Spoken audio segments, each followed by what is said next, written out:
everyone. So today we are going to be speaking about graduation and dreams. So this is an exciting time.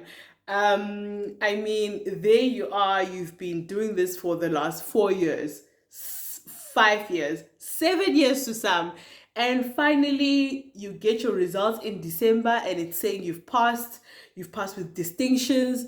It is like literally a happy time, and literally the next moment is now for you to start preparing for your graduation, the moment where you will pause for a minute, and everyone is literally congratulating you for all the hard work that you've put in all those 7 years. And it is a great time. So when you think of it, in our South African context, obviously you only graduate after you're done with college. We don't really graduate after high school.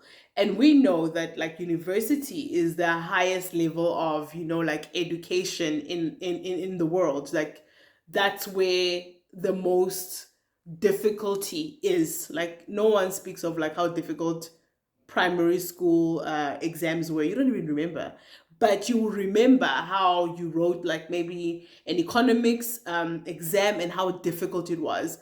And every single year keeps getting more difficult and more difficult. So when you've now finally passed, it means that like you are someone now who is, you know, knowledgeable about these things, because it was not just 1 year or one class. You've been doing this for 7 years.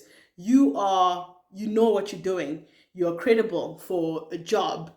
You have your paper. You can now go and start with your first job. You know your things. If you were studying accounting, you know your things. There are other people who can witness to that, is your teachers, it's the students around you. The university recognizes that like you know what you're doing. So that's the same thing with like graduation dreams. It is saying that whatever it is that God was actually trying to teach you in that season, you've overcome. You can now be trusted with bigger things. You can now be trusted with the real world, if you can put it like that. You've overcome the test, you've overcome the exams. God can literally trust you in these things. You're a warrior, basically. So graduation dreams are great, and you want to be having graduation dreams. So, and most times, check who's around you. Maybe it's your family. Maybe it's the people at work. Maybe you're graduating at work. Maybe you are with church people. So it will mean that it's something within those areas that God is saying, you know what? I've trusted you with this, you've overcome. I've trusted you, you've been through tests, you've been through trials, you've been through so many sleepless nights. You were praying, you were doing all of these things. Now you can be trusted. I can trust you with the bigger things of the kingdom. So, yeah, that is actually graduation dreams. Please be having graduation dreams. Thank you.